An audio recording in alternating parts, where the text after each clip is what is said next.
La mujer que mutiló a su propio marido para conservar a su esclavo favorito, y así hizo salir a la luz una verdad prohibida. En aquella plantación, el coronel Bento mandaba más que Dios. Su palabra era ley, su rabia era castigo, y su sola presencia bastaba para hacer bajar la cabeza a todos. Su esposa, Cecilia, vivía rodeada de lujos, sí, pero como una prisionera.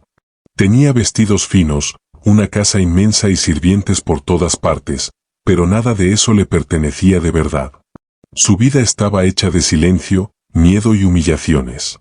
Y en medio de aquella oscuridad, la única persona que alguna vez la trató con una bondad sincera fue Jonas, un esclavo de voz baja, manos cansadas y mirada limpia, que jamás le habló con lástima, sino con respeto. La paz miserable de aquella rutina se rompió una mañana, apenas salido el sol. Bento apareció en el patio con el ceño fruncido, furioso, como si ya hubiera decidido de antemano a quién destruir. Dijo que faltaban sus monedas de oro. Dijo que quería al ladrón delante de él en ese mismo instante. Los esclavos fueron reuniéndose poco a poco, en silencio, con el cuerpo tenso. Se escuchaba el roce del látigo del capataz contra su cinturón, y el sonido de la escoba de Jonas cerca de la entrada. Entonces Bento lo señaló sin dudar. «Fuiste tú. Siempre rondando por la casa». Jonas tragó saliva y negó con la cabeza. «No, señor. Yo ni siquiera entro en su habitación». Pero Bento no quería oír la verdad. Quería un culpable. Quería un espectáculo. Quería recordarles a todos que podía aplastar a cualquiera cuando le diera la gana. «Lo vas a confesar de una forma o de otra», gruñó. «Aunque tenga que arrancártelo a golpes». El capataz lo agarró del brazo y lo arrastró hacia el poste de castigo. Cecilia, que había escuchado todo desde una ventana, palideció y bajó corriendo las escaleras. Llegó al patio con la respiración agitada y se interpuso como pudo. «Bento, no hagas esto. Jonas jamás ha robado nada. Él no sería capaz». Bento ni siquiera la miró como a una igual. «Mujer, apártate. Aquí mando yo». Ataron a Jonas al poste. La madera vieja crujió cuando su espalda golpeó contra ella. Cecilia intentó acercarse más, pero uno de los hombres del coronel le bloqueó el paso. Bento alzó la voz para que todos oyeran la lección que estaba dando. «Hasta que confiese». El primer latigazo hizo que varios apartaran la cara. Jonas dejó escapar un gemido corto, luego apretó los dientes con toda la fuerza que le quedaba. Entre respiración y respiración, como si rezara, murmuró: «Dios mío, sosténme». «Confiesa», gritó Bento. «Yo no hice nada», respondió Jonas, débil, pero firme. Cecilia sintió que algo se quebraba dentro de ella. «Basta. Es inocente». Bento se volvió y la empujó con violencia. Cecilia cayó al suelo, con el sabor de la tierra en la boca. Y en ese instante entendió, con una claridad brutal, que allí su palabra no valía casi nada. Alrededor de ella, los demás esclavos miraban al piso, con las manos temblando, aterrados de ser los siguientes. Cuando Bento se cansó, dio la orden con la misma frialdad con la que uno ordena mover un saco. «Enciérrenlo en el cobertizo. Mañana terminamos». Se llevaron a Jonas arrastrando. Cecilia se quedó inmóvil, contemplando las manchas de sangre sobre el poste. Y en lo más hondo de su pecho tomó una decisión que todavía no sabía nombrar. Al día siguiente todo volvió a repetirse, peor. El poste seguía en medio del patio como si fuera un mueble más de la hacienda, una herramienta cotidiana del orden. El capataz tensó el cuero del látigo y lo probó contra su mano. Solo ese sonido bastaba para sembrar el terror. Sacaron a Jonas otra vez, con las muñecas atadas, caminando despacio, intentando no caerse. Cecilia lo vio desde el corredor, sin pensarlo, corrió hacia Bento. Por el amor de Dios, Jonas siempre ha sido honrado. No robó ninguna moneda. El coronel la miró como si ella acabara de insultar su apellido. «No te metas. Esto no es justicia. Es crueldad». La bofetada le estalló en la cara. El golpe resonó en todo el patio. Cecilia sintió sangre en la boca, y el mundo le dio vueltas por un instante. Algunos esclavos intercambiaron miradas inquietas. No era común ver al coronel golpear a su propia esposa delante de todos, pero nadie dijo una sola palabra. Cecilia se limpió la sangre con el dorso de la mano, alzó el rostro y lo miró con un valor que ni ella misma conocía. «Vas a matar a un inocente». Bento soltó una risa seca, sin humor. ¿Inocente? Un esclavo no es inocente. Punto. Jonas levantó la vista hacia ella. No era una mirada de súplica abierta. Era peor. Era la desesperación muda de alguien que sabe que su vida se está acabando y aún así no puede hacer nada para salvarse. Cuando el capataz alzó el brazo, Cecilia se puso delante, con los brazos abiertos. «Si vas a golpear a alguien, golpéame a mí». Bento la apartó de un empujón brutal. Ella cayó de rodillas, con la falda llena de polvo. Él le apuntó con un dedo a la cara. «Aprende tu lugar. Tú eres mi esposa. Él es mi esclavo». El capataz dudó apenas un segundo. «Hazlo», rugió Bento. El látigo descendió. Jonas reprimió el grito en el primer golpe, pero el segundo le arrancó un gemido que atravesó todo el patio. Cecilia cerró los ojos, llorando, sintiendo cada azote como si cayera sobre su propia piel.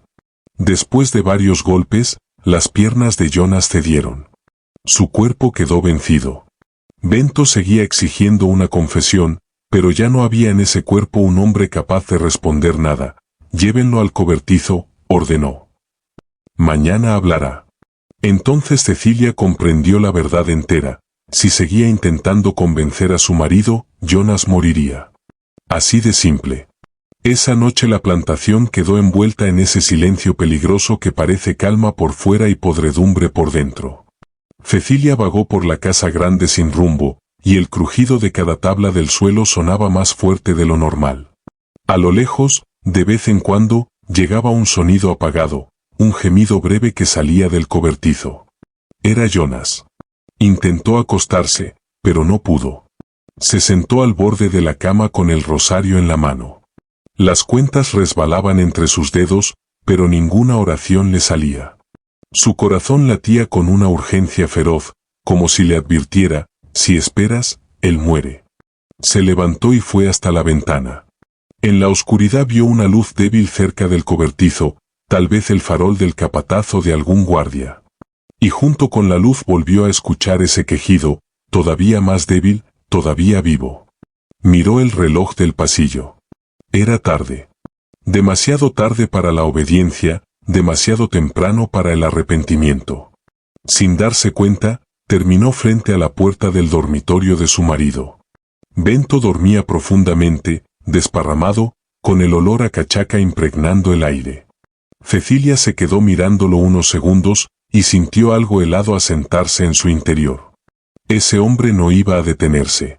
Al amanecer volvería al poste y acabaría el trabajo solo para demostrar que podía hacerlo. Fue hasta la cocina, tomó un farol y lo encendió. La llama tembló, y su sombra se estiró por la pared como si la casa respirara con ella. Al pasar junto al pequeño altar, se detuvo un instante y dijo en voz baja: «Dios, si esto es pecado, que caiga sobre mí. Pero no voy a dejar que mate a otro». Salió al patio. La tierra húmeda y fría se pegó a sus pies. El viento movía las hojas, y ella temblaba, pero seguía avanzando. Llegó al cobertizo y empujó la puerta lentamente. Jonas estaba tirado en el suelo, atado, herido, respirando como quien se aferra al último hilo de vida que le queda. Cecilia se arrodilló a su lado y le tocó el hombro con cuidado. «Jonas, soy yo. Resiste». Él abrió los ojos con esfuerzo y trató de advertirle: «Ama, váyase. Él hará algo peor». Cecilia negó con la cabeza mientras las lágrimas le caían sin control. «Esta noche no me voy. Esta noche ya elegí». Se quedó mirándolo un momento más, contemplando a ese hombre destrozado, y sintió que la decisión se convertía en piedra dentro de su pecho. Se puso de pie, cerró la puerta tras de sí y regresó a la casa con el farol en la mano. Ya no estaba solo asustada. Ahora tenía un plan. Pasó el día siguiente fingiendo normalidad. Habló poco, caminó despacio, sirvió café como si nada hubiera ocurrido. Pero por dentro todo era una sola idea: si Bento despierta con rabia, Jonas no verá el próximo amanecer. Hacia el final de la tarde, vio al coronel pedir vino. Luego más vino. Y luego otro poco. Bento bebió, murmuró incoherencias y se rió solo. Cuando tuvo la lengua pesada y los pasos torpes, Cecilia hizo algo que nunca hacía: se le acercó por voluntad propia. Bento, tenemos que hablar. Él se volvió con sospecha, pero el alcohol ya le había nublado el juicio. ¿Ahora quieres hablar, después de desafiarme delante de todos? Cecilia bajó la cabeza, fingiendo arrepentimiento. Me excedí. Solo quería entender cuál es mi lugar. Eso le gustó. Bento sonrió torcido y señaló hacia arriba con la barbilla. Entonces sube. Me lo dices allá. Lejos de los oídos curiosos.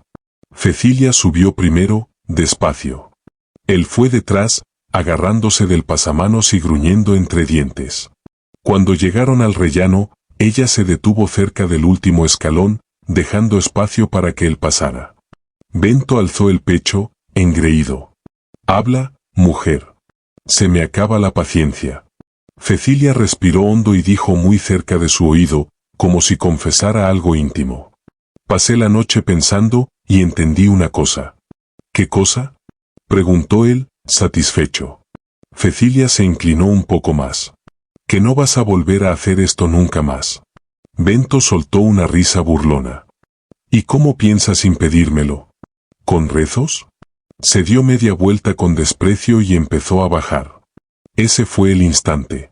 Cecilia puso las dos manos contra su pecho y empujó con toda la fuerza que había acumulado durante años de miedo, golpes y silencio. El cuerpo del coronel perdió el equilibrio. Hubo un segundo de vacío. Luego vino la caída, escalón tras escalón, con un sonido seco y espantoso que llenó toda la casa. La botella se le escapó de la mano, rodó y se hizo añicos en el suelo. El olor fuerte del vino se mezcló con el hierro de la sangre. Cecilia bajó detrás de él, temblando, pero sin retroceder. Bento yacía al pie de la escalera, con los ojos abiertos, tratando de respirar. Ella se arrodilló a su lado, le puso dos dedos en el cuello y susurró. Ahora te quedas callado. Los pasos comenzaron a resonar por el pasillo. Apareció el capataz, alarmado. Cecilia se levantó de inmediato, se alisó el vestido y habló antes de que nadie inventara otra versión. Llamen al médico. El coronel se cayó por las escaleras. Mientras todos corrían alrededor del cuerpo, Cecilia pensó en el cobertizo. Aquella era la abertura que necesitaba. El médico llegó temprano, con el rocío todavía sobre la tierra. Llevaron a Bento en una camilla improvisada, gimiendo, con la cara hinchada y la mirada perdida. Cecilia lo esperaba en la sala, con las manos quietas en el regazo, como si aguardara a un invitado cualquiera. El doctor lo examinó rápido y pidió que lo subieran a la habitación. Luego preguntó sin rodeos. ¿Fue una caída? Se resbaló en la escalera, respondió Cecilia sin vacilar. El médico no insistió. Revisó el cuello, recorrió la espalda con las manos y luego le pidió a Bento que moviera las piernas. Bento lo intentó. No pasó nada. La furia le golpeó el rostro antes que el dolor. No siento nada. El doctor inhaló hondo, como alguien acostumbrado a dar malas noticias. La columna está dañada. Coronel, puede que sobreviva, pero no volverá a caminar. La frase cayó como un martillo. El capataz quedó inmóvil. Un sirviente se tapó la boca. Afuera, junto a la puerta entreabierta, un esclavo escuchaba en silencio sin saber si creerlo. Bento lo entendió al instante. Trató de incorporarse, maldijo, golpeó el colchón, miente. Haga algo. Pero el médico fue tajante. No hay milagro que yo pueda darle. Solo tiempo. Y aún así, después de que el médico se marchó, Bento quedó tendido, prisionero dentro de su propio cuerpo, y toda la casa empezó a cambiar. El hombre que antes hacía correr a todos ahora necesitaba ayuda hasta para darse vuelta, beber agua o acomodar la almohada. Más tarde, Cecilia entró en la habitación. Bento estaba despierto, sudando de rabia. La miró y habló entre dientes. «Fuiste tú, ¿verdad?» Cecilia no se acercó demasiado. Fueron las escaleras, Bento, y el peso de todo lo que llevabas años dejando caer sobre los demás. Quiso gritar, pero la voz se le quebró. La humillación le dolió más que la caída. Y entonces toda la plantación empezó a entenderlo. El coronel seguía vivo, pero su poder se había roto con su columna. El capataz ya no parecía tan seguro. Los sirvientes ya no temblaban igual. Y los esclavos, incluso callados, sentían algo nuevo crecerles en el pecho, una grieta en el muro del miedo. Cecilia miró hacia el patio y pensó en Jonas, todavía encerrado en el cobertizo. Comprendió que, si alguna vez iba a sacarlo de allí, ese era el momento. La noticia se extendió con rapidez. Bento no había muerto, pero estaba clavado a una cama. Los hombres encargados de vigilar la hacienda caminaban sin saber bien a quién obedecer. El capataz trató de aferrarse a la autoridad de siempre, pero ya no era lo mismo. Sin el coronel de pie, los valientes se animaban un poco más y los crueles empezaban a tener miedo. A la mañana siguiente, Cecilia bajó las escaleras con el rostro duro y llamó al capataz a la sala. «Escúchame bien. Desde hoy nadie será azotado si yo no lo ordeno. Nadie». El hombre intentó sostenerse en la costumbre. «Señora, esa siempre ha sido la orden del coronel». Cecilia lo miró sin parpadear. «Pues ahora la orden es mía. Y empieza por Jonas. Lo vas a soltar ahora mismo». El capataz vaciló. Miró de reojo hacia el pasillo, como si esperara que Bento apareciera rugiendo. Pero Bento ya no aparecía en ningún sitio. «¿Quieres discutir?», continuó Cecilia, fría. «Entonces entra a su cuarto y pídele que se levante a firmarlo». El hombre tragó saliva. Minutos después, la puerta del cobertizo chirrió al abrirse. Jonas salió débil, cojeando, con la espalda marcada por los latigazos. Al ver a Cecilia, intentó arrodillarse, la única forma de gratitud que la vida le había enseñado. «No te arrodilles ante mí, Jonas», dijo ella, sosteniéndolo por el brazo. «No hiciste nada para merecer esto». A él le costaba respirar. «Pensé que no iba a vivir hasta la mañana». «Yo también», respondió Cecilia, en voz baja. «Por eso tomé mi decisión». Ese mismo día Cecilia mandó traer los libros de cuentas, llamó al escribano del pueblo y exigió todos los documentos que llevaran el sello del coronel. Firmó con firmeza usando el cuño oficial de la casa, y allí eso valía más que cualquier grito. El capataz protestó. «¿Y si el coronel despierta y quiere deshacerlo todo?». Cecilia contestó sin alzar la voz.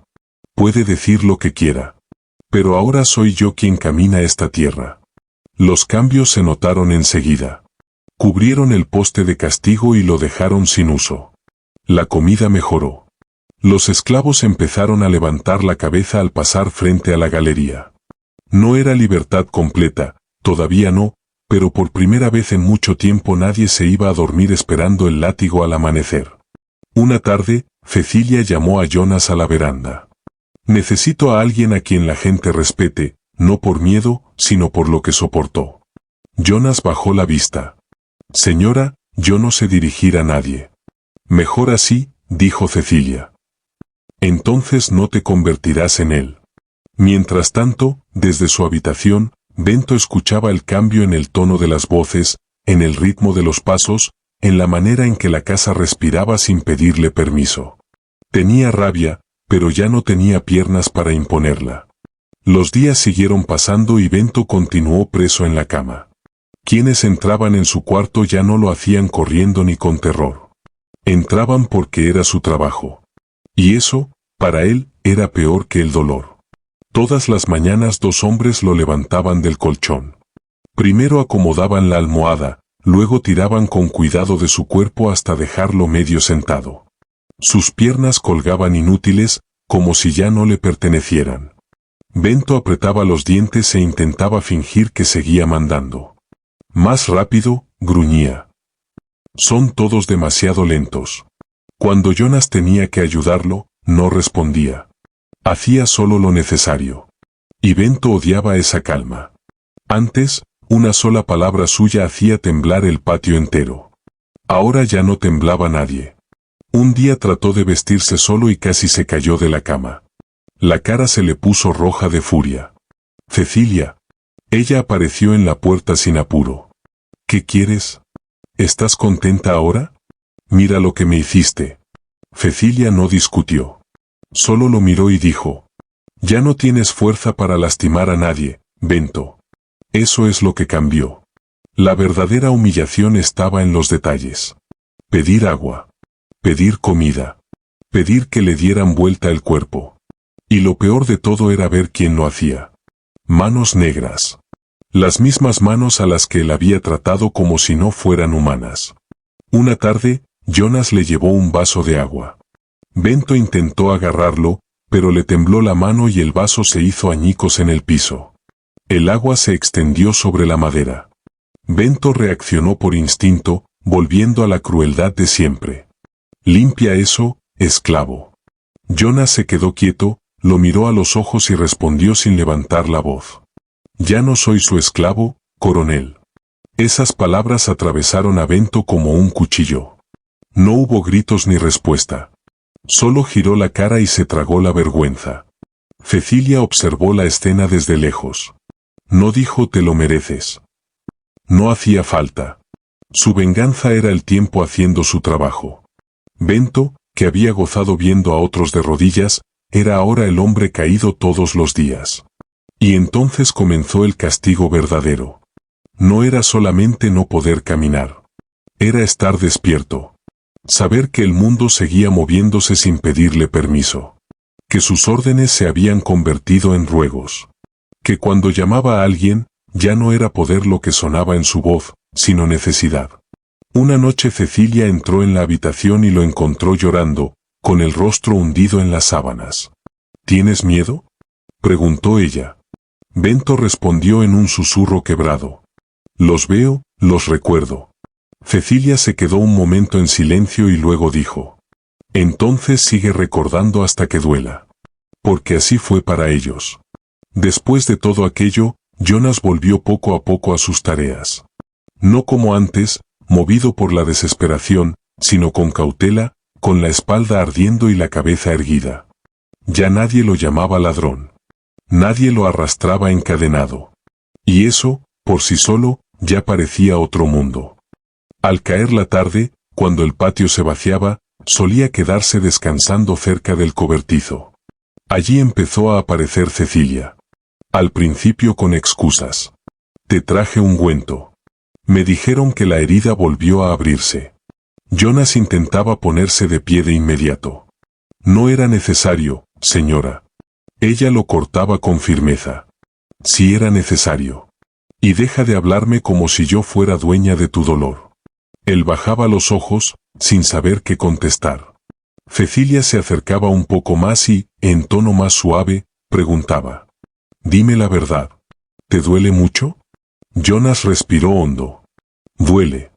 Pero lo que más dolió fue pensar que iba a morir y que nadie iba a recordar ni mi nombre. Cecilia tragó saliva. Permaneció quieta, luchando contra el llanto, y por primera vez habló de sí misma sin esconderse. Escuché tus gemidos aquella noche. Y me odié. Porque pasé años viendo cosas que sabía que eran horribles, y fingiendo que no tenían nada que ver conmigo. Jonas la miró de frente. ¿Y ahora sí tienen que ver? Ella respondió con sencillez. Porque ya no pude fingir más. Sus visitas se volvieron rutina. A veces llevaba fruta. A veces solo su presencia. Se sentaban cerca de la puerta del cobertizo mientras el viento frío hacía temblar la llama del farol. Una tarde Jonas dijo en voz baja: mi padre decía que el odio seca a una persona por dentro. Cecilia dejó escapar una sonrisa triste. Yo llevo mucho tiempo seca. Un día tropezó al entrar y Jonas la sostuvo del brazo por puro reflejo. Quedaron demasiado cerca y ambos se congelaron. Él soltó enseguida: perdón. Pero Cecilia no retiró la mano de inmediato. No te disculpes por haberme sostenido. He pasado demasiados años cayéndome sola. Algo cambió en el aire. Jonas levantó la mano y le tocó el rostro con una delicadeza asustada, como si temiera cruzar una línea invisible. Cecilia, nunca imaginé que a usted también la golpeaban por dentro. Ella cerró los ojos. Todos los días. Y entonces no hubo discursos. Solo un beso breve, tembloroso, como quien prueba una vida nueva sin saber si le está permitida. Cecilia se apartó primero, sobresaltada, pero volvió a acercarse y apoyó la frente contra la de él. ¿Esto está mal?, susurró. Jonas exhaló despacio. Lo que nos hicieron durante toda la vida, eso estaba mal. Aquella noche Jonas durmió distinto. Y Cecilia regresó a la casa con el corazón golpeándole el pecho, sabiendo que había cruzado una frontera y que ya no existía el camino de vuelta hacia la mujer que había sido. Esa misma noche, Bento despertó gritando desde el dormitorio principal.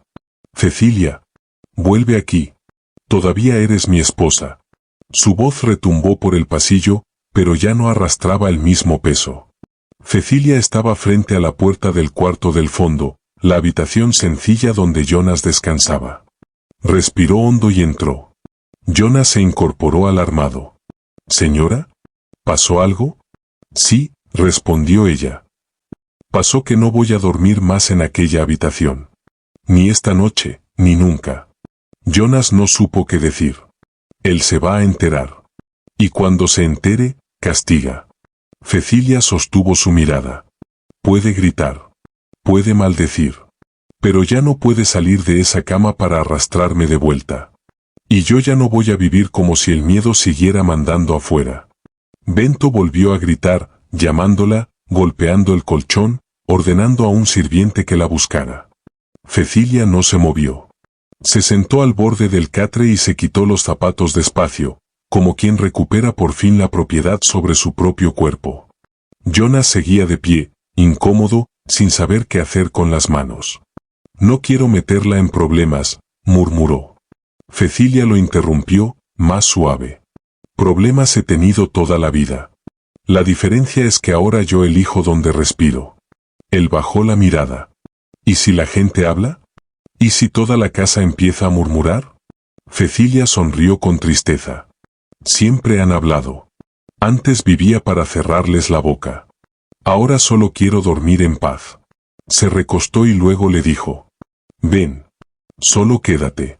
No quiero dormir sola esta noche». Jonas se acercó despacio y se acostó a su lado sin prisa, sin adueñarse de nada.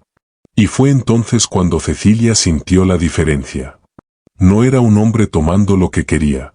Era alguien quedándose porque ella se lo había pedido. Por primera vez entendió lo que significaba ser amada sin miedo. A la mañana siguiente, el capataz se presentó en la puerta del dormitorio principal y dijo con torpeza: «Coronel, la señora durmió en el cuarto del fondo». Bento se puso morado de rabia. «Tráiganmela». El capataz tragó saliva, pero no corrió como antes. Ahora el mando había cambiado de manos. Cecilia oyó los gritos a la distancia, se levantó con calma y le dijo a Jonas: «Va a seguir peleando. Pero hoy ya no gobierna ni su propio dormitorio». El tiempo empezó a consumir a Bento por dentro. La cama se volvió su prisión y la rabia, su única compañía. Afuera, la plantación seguía funcionando sin gritos ni pánico, de una manera que él jamás había permitido. Una mañana ordenó que llamaran al capataz. «Ve al pueblo. Quiero aquí al alguacil. Mi mujer me ha deshonrado». El capataz se quedó quieto, sombrero en mano, mirando el suelo. «Coronel, la gente ya lo sabe. Entonces que me defiendan». El hombre respiró corto. ¿Defenderlo cómo? Nadie quiere meterse. Ni siquiera su propia familia. Bento golpeó la cama con el puño. «Cobardes. Todos unos cobardes». Y entonces entendió otra cosa todavía peor: el pueblo ya no temía su nombre. Las cartas que enviaba regresaban sin respuesta. Los vecinos pasaban frente a la casa y fingían no mirar hacia su ventana. Incluso quienes antes le suplicaban favores cruzaban de acera cuando veían a alguien de la hacienda. Un día su hermano fue a visitarlo solo para ver cómo seguía. Estuvo 5 minutos. No se sentó. No prometió nada. No voy a meterme en esto, Bento. Ya fue demasiado lejos. Y se marchó, dejando tras de sí el olor amargo del abandono. Por las noches Bento empezó a llamar a Jonas con más frecuencia. Ya no por mando, sino por necesidad. Jonas entraba con el farol, le acercaba agua, le acomodaba la almohada. Una vez Bento le preguntó, casi en un susurro: ¿por qué sigues viniendo? ¿Por qué no me dejas aquí tirado?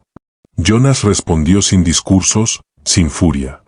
Porque sé lo que se siente ser desechado. Y no quiero convertirme en usted. Bento tragó con dificultad. Le tembló la garganta más que esas piernas que ya no obedecían. Los días siguientes trajeron un cuerpo cada vez más débil y una mente llena de ruido. Hablaba solo, discutía con recuerdos, maldecía en la oscuridad, hasta que una tarde la voz se le apagó. Cecilia entró, vio su rostro pálido y entendió que no habría escena final, ni redención, ni lágrimas. Solo el final. El funeral fue breve. No hubo amigos. No hubo vecinos importantes. Los mismos hombres a los que una vez mandó azotar fueron quienes cargaron su ataúd. Jonas se persignó. Cecilia permaneció erguida y murmuró: aquí termina el reinado del miedo. De regreso a la casa, ordenó que abrieran todas las ventanas de la sala principal. El viento entró de golpe, barriendo el aire viciado. Y toda la plantación lo sintió. Lo peor había terminado. Pero ahora empezaba la parte difícil: decidir qué hacer con la libertad que quedaba. Cuando Bento fue enterrado, la hacienda despertó con un sonido distinto. Palas golpeando tierra. Gente hablando en voz baja. Nadie corriendo para evitar una paliza. Cecilia permaneció un rato más ante la tumba, mirando la cruz simple. No lloró. Solo respiró hondo, como alguien que por fin se quita un peso inmenso de la espalda. Esa misma tarde mandó reunir a todos en el patio. Peones del campo, gente de cocina, muchachos del establo, esclavos, ancianos que caminaban con dificultad, todos. Se colocó en la galería y habló sin adornos. Se acabó el poste. Se acabaron los gritos. Desde hoy, nadie será golpeado en esta tierra. Un murmullo recorrió a la multitud. Algunos no podían creerlo. Un viejo susurró: ¿de verdad dijo eso? Cecilia lo oyó y respondió en voz alta: sí. Y cualquiera que quiera aferrarse al pasado se irá de aquí. Luego levantó un documento sellado con el cuño del coronel y añadió: voy a registrar todo. Toda persona que trabaje en esta propiedad tendrá nombre, tendrá derechos y será tratada con respeto. Jonas estaba entre la gente, callado, con los ojos bajos. Cecilia bajó las escaleras y se detuvo frente a él. Jonas, ven. Él se quedó tieso, sin saber dónde poner las manos. Cecilia tomó su mano delante de todos. Este hombre no es propiedad de nadie. Es mi compañero. Y es un hombre. Alguien del pueblo, que había ido solo para mirar, soltó casi sin darse cuenta. Ya era hora de que la vergüenza dejara de esconderse. Otra mujer dijo: Dios tarda, pero no falla. En los días que siguieron, las palabras de Cecilia empezaron a convertirse en realidad. El poste de castigo quedó abandonado hasta que la madera se pudrió y se abrió en grietas. Las órdenes empezaron a darse con otro tono. El capataz obedecía ya no por miedo al látigo, sino por la nueva ley de aquella tierra. Y la escalera, esa misma escalera, se volvió un símbolo. Una mañana, Cecilia pasó junto al pasamanos, lo rozó con la mano y susurró para sí misma: fue aquí donde Dios volcó la mesa. Y así, de la forma más dura y más clara, todos aprendieron la verdad prohibida que durante tanto tiempo había vivido enterrada bajo el miedo. La injusticia puede durar años, puede parecer invencible, puede vestir uniforme, dinero y apellido, pero no dura para siempre cuando la mano que tiembla se atreve, por fin, a decir basta. If you like the story, don't forget to like and subscribe my channel.